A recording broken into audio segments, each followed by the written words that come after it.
welcome to For Traveling Teens. I'm the traveling teach, Shae Pepper. Before we get started with today's episode, I just wanted to reach out and apologize for the delay in our most recent podcast episodes. Unfortunately, we had some family things go on, and then I was very sick for a while. But we are looking forward to coming back and having more great episodes for you. So I do apologize for the break in our episodes, but I am looking forward to bringing more to you now. So in today's episode, we meet Adele. Adele is 11 years old and is going to share a lot of cool stuff with us, like her dream locations, as well as kind of how she gets ideas and adds them to the travel list. She's also going to talk about the fact that when she tries things on the go, sometimes they end up coming back to be in her everyday life. So let's hear what Adele has to share with us.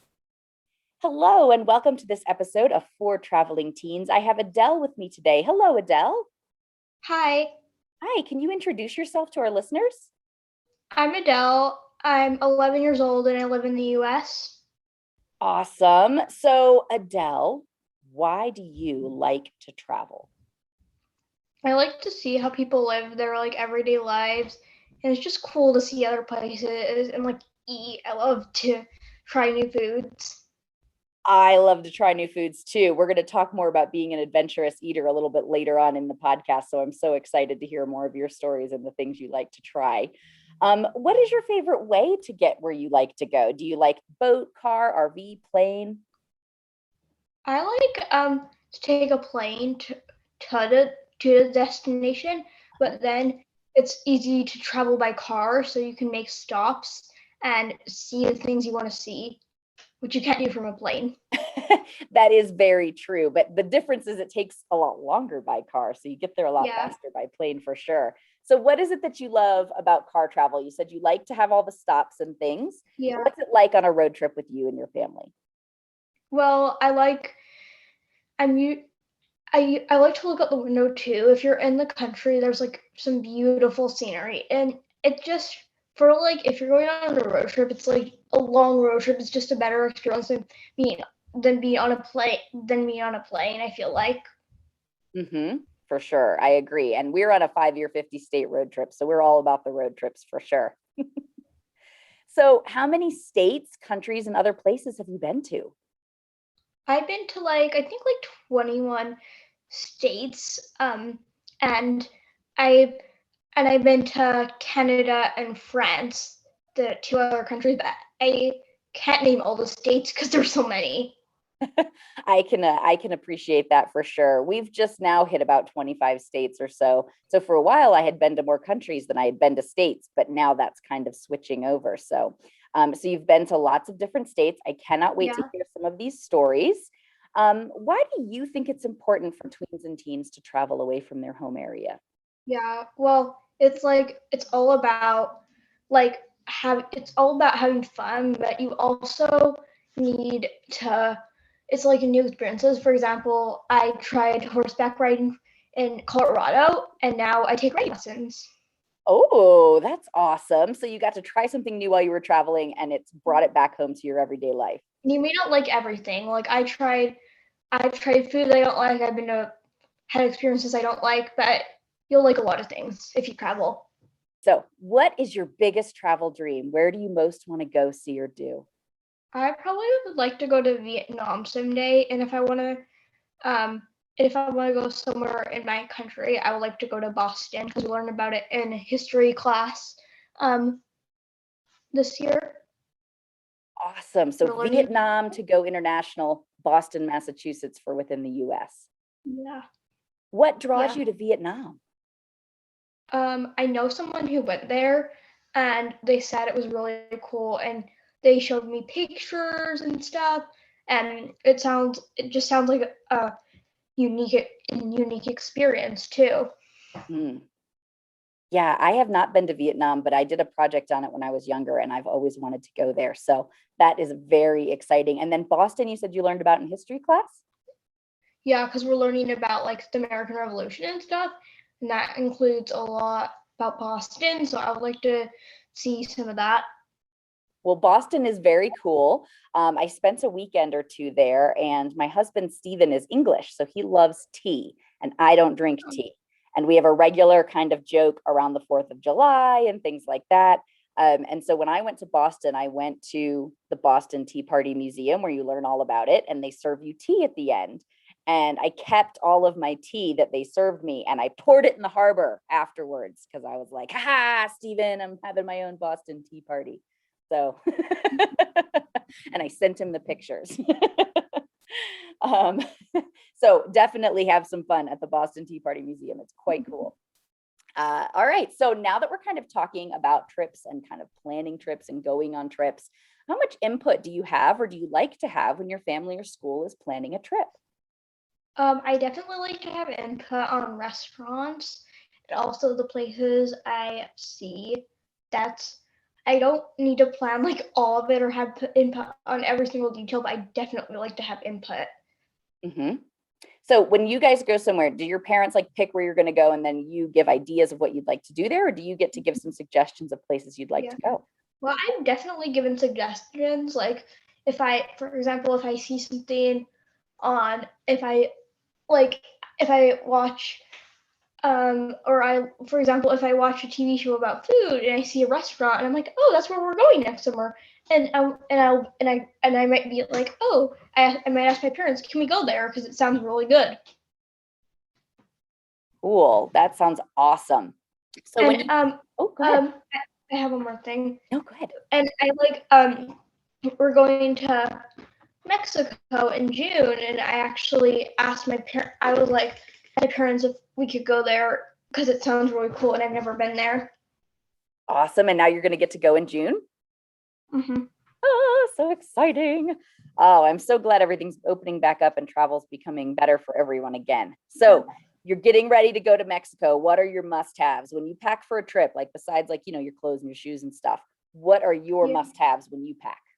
Well, I need my Kindle. My parents got it for me I because I used to like look around a million books, and every time we went, I put the books in my backpack, and I just lugged around a zillion books. So now I have my Kindle and I download a bunch of books, and then when I'm on the plane, I always download movies and stuff to watch when I'm on the flight. So that's basically the must-haves. I love it. Very good. What kind of books do you like to read? I like to read realistic fiction. Ooh, interesting.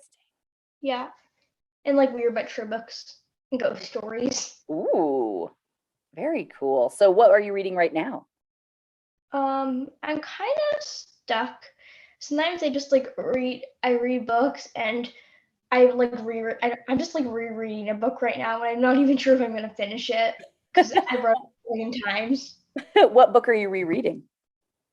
It's called Out of My Mind by Sharon Draper. Ooh, I love Sharon Draper. I read Copper Sun by her. It's very good. Have you read that one by her yet? No, I haven't. It's very good. I highly recommend it. So sounds like we have similar tastes in some of the things that we enjoy reading. So you love to have your books with you and things, but when you're looking for a location, what are you looking to do? Are you looking for amusement parks, food, history, beaches, libraries? What floats your boat when you travel? I'm always looking for food, always looking for food. No matter where I am, I need good food. And also, if I'm in a warm spot or a spot by the ocean, I'm always looking for beaches. And I'm always looking for like historic sites and stuff. Ooh, those sound like really great things. So you're looking for great food. Are you an adventurous eater? Definitely. In France, Mhm. I tried escargot and I hated it, but I actually tried it, which I'm really proud to say. I am And really proud of you too. yeah, and I also when I was there, I also tried duck confit. It's like duck, and I thought I would like hate it, and it sounded kind of disgusting, but I actually liked it. Ooh, so are those your most adventurous things, or do you have some other things that are a little bit unusual that you've tried? Those are probably my most adventurous things. Very I good. Oh, go ahead. though. What was that? I've probably tried other things though, like adventurous things that I can't remember because I love to eat, and I've had a Did lot of trips. did you find something that you love that you tried that you now are like, when can I get that again? Um, well, the duck confit I really, really, really liked. And this isn't exactly adventurous, but the cheese in France was so good. And when I was in New York, I went to this pizza place called Ruby Rosa, and this isn't exactly adventurous having pizza, but it was like the best pizza ever. Oh my gosh. And is that in New York City or New York State? New York City. Ooh, I'm gonna have to look that up because I do love a good pizza and I love New York City. So for sure, sounds wonderful. Yeah. So tell me, now that we're talking about kind of like trip memories and thinking of things, what is your favorite trip memory ever? My favorite trip memory is probably when we were in France. We stayed in like a chateau. We sat in front of it and ate cheese and bread and butter. And it was so good. I love that too. That just sounds amazing. I had crepes in Paris and they were delicious. Did you try Oh yeah, crepes? I love crepes. I've tried crepes. I had them with Nutella and banana in them. What kind of crepes did you have?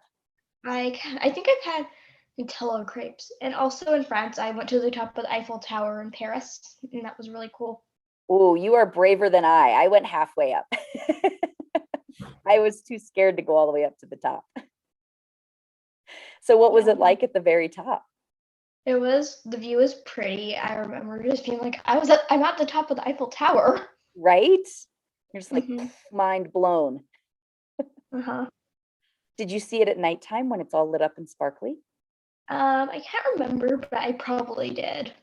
I have a lot of them with friends.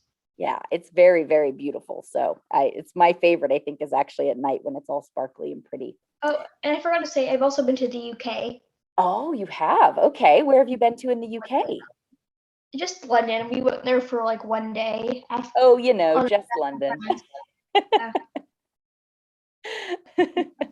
So what was your favorite thing in London the day you were there? Well, we got to see Buckingham Palace, Hmm? which was really cool, and I liked walking around. And we watched the changing of the guards, and that was cool. So those are. Oh, and we saw the Tower of London. That was probably that was really really cool. I was going to say, I think my favorite is the Tower of London. I love the Tower of London. I always go when I'm there visiting. Mhm. It's very cool. That's where the crown jewels are. And there's all kinds of history there, a little bit of creepy history too. And I enjoy a good Yeah. bit of creepy history. So if you feel comfortable, what is your worst trip memory?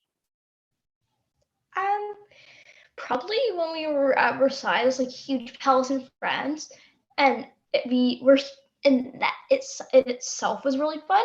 But we were supposed to watch fireworks, and that would be nice. And then we got rained on, and we had to like spend forever looking for a taxi, and that was probably like my worst trip memory. Oh, that's such a bummer. Be somewhere so cool like Versailles and then be like rained out. Oh man. Yeah, Oh, I can see why that's your worst trip memory. Hopefully that's the worst it ever gets for you. yeah. That's very disappointing, but trust me, there are worse ones.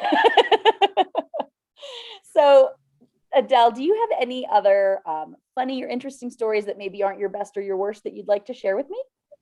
Well, once I was in a park in France, and I was I was like a first day there, and I was at a playground, and it was like really crowded. There were a bunch of kids, and we were bumping into each other, and I was trying to apologize to them, but they were speaking French, so I had no idea what anyone was saying. So I don't know Oh no. French. Well, the good news is they're usually just talking about whatever it is they're going on about, like about their day and things. I think sometimes when we don't speak the language, we get a little concerned or worried about what people are Yeah, talking about. But ultimately, they're probably usually just talking about their day. So I can definitely relate to feeling like overwhelmed when you're the only person that doesn't speak the language. But hmm it also gives you a lot of empathy for people who come to other countries and learn a new language and things like yeah. that. All right. So, speaking of kind of feeling a little anxious or a little nervous, when something comes up that you're not sure about when you travel, like maybe you're not into, well, you went to the top of the Eiffel Tower, so you're probably okay with heights, but like maybe not knowing where you're going or not speaking the language, how do you deal with feeling anxious or fearful about things when you travel? I'm definitely anxious a lot when I travel. My parents always say they probably said this to me hundreds of times. Have you ever, for example, if I'm worried about what we're gonna eat or something, they're like, "Have you ever had bad meal when we were on a trip, or have we ever had a terrible day when we were on a trip or something like that? And you're like, no, actually, other than the Versailles thing, it's not been too bad. So so Yeah. they like to remind you that it's going to be okay. Yeah. Awesome. So traveling with people that you trust who can help keep you calm and cool is a good idea, huh? Yeah, definitely. Very good. So let's talk about some advice now. What is something that you want parents or teachers to know when planning a trip with or for teens or tweens? If Well, definitely food, especially desserts. If you're in a place with lots of desserts, I definitely recommend taking your teen to try some. And or if they're an adventurous eater, try some new foods. And if they're and it should if they're learning about something in school and I recommend it, definitely take them there. Like I read a book about Hearst Castle in school and we went there and it was so cool because I read about it. I was like, because I learned all the history and then I thought it was so cool that I actually got to go there. Oh, I love that. So go to places that are like real life learning on location of things you've learned about in school. Yeah, Yeah, I agree. definitely. I love that. I'm really passionate about that. That's why I offer virtual field trips because I like students to feel like they've got an opportunity to see the places where these things happened. It's one thing to read about them in a book, and it's another thing to kind of feel like you're there. Yeah. Awesome. So let's just say that someone has stumbled across this podcast and they're like, what's this travel thing about? And they're a teen or tween.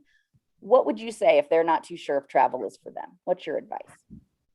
I feel like everyone travel doesn't have to be for you, but like some people like fast-paced trips or see more things. And I'm a person in the middle. I like to take it slow sometimes, but other times I definitely like to see a lot of things. But you should at least try it if you get a chance to, because you might like find it really fun and interesting, which I do definitely. I love that. That is such great advice. Well, thank you so much for talking with me today, Adele. It's been great to have you. You're welcome. In today's episode, you heard Adele talk about all kinds of great memories that she has. She loves trying new foods like escargot and duck confit, but she also mentioned spending a day in London. I am very fortunate. I had the opportunity to live in England for 5 years, and my husband, Stephen, is from the UK. So I have a few of my favorite places to share with you in and around London in the south of England. Now, this isn't all of England. These are just my top suggestions of things that I particularly love in London and in the south of England. So, as you heard during the episode today, I love the Tower of London. It is my favorite thing to do when I find myself in London. And it doesn't seem to matter how many times I go, I still want to go there again and again and again. It is also right next to Tower Bridge. Tower Bridge is probably the bridge you picture when you hear the word London Bridge. But London Bridge is a totally different bridge and not very fancy at all. It's Tower Bridge that we often think of when we think of London. And it's right next to the Tower of London. At the Tower of London is where a lot of political prisoners and different people were executed throughout history. So there's kind of some creepy history there about torture and executions.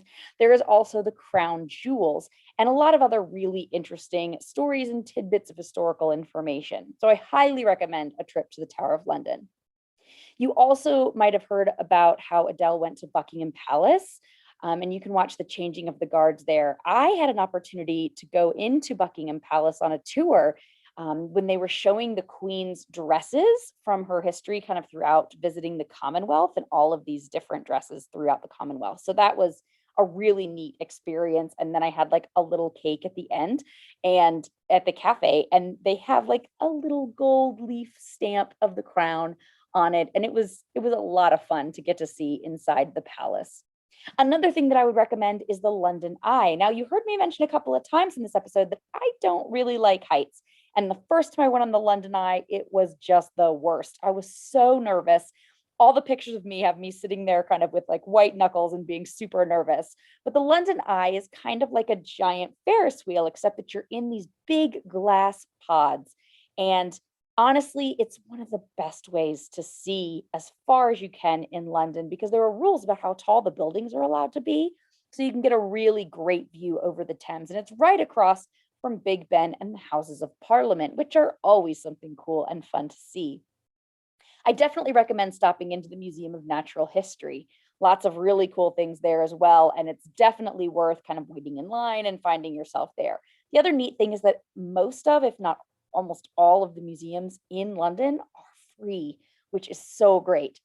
I recommend stopping into Covent Garden. It's kind of just like this little tucked away area, and you can find lots of fun shops and fun eateries and things like that. Once you start to travel outside of London proper, one of the first things that I would recommend, especially if you are a Harry Potter fan, is the Warner Brothers Studio Tour. And you can see all about the making of the movies of Harry Potter. It's in Watford, and I've been a couple of times now, and it's amazing. So I would definitely recommend that. And seeing something in the West End, which is the Broadway of London. So if you love shows and things like that, I know we talked about New York a few episodes ago. Definitely see a show in the West End. So once you start to get outside of England, I recommend going down to Kent. There's a place there called Hever Castle. Hever Castle is where Anne Boleyn grew up. Now, that might be a name that you're kind of thinking, hey, wait a minute, I think I learned about that in history. If you're someone like me who loves to learn on location and see where real people lived throughout history, then you should definitely get to Hever Castle. Anne Boleyn is the second of Henry VIII's 6 wives. She is the one who got him to divorce his first wife, who he had been with for over 20 years. And she is the one who is the mother of Queen Elizabeth, the first Queen Elizabeth, not the Queen Elizabeth that we have right now at the time of this filming. So also, when you find yourself in the South, I recommend going to a place called Brighton. It is a super cool, hip city down by the ocean. It's kind of almost like a little San Francisco in England. It's right down there, tons of artists, a really cool beach that instead of being covered with sand is covered with pebbles.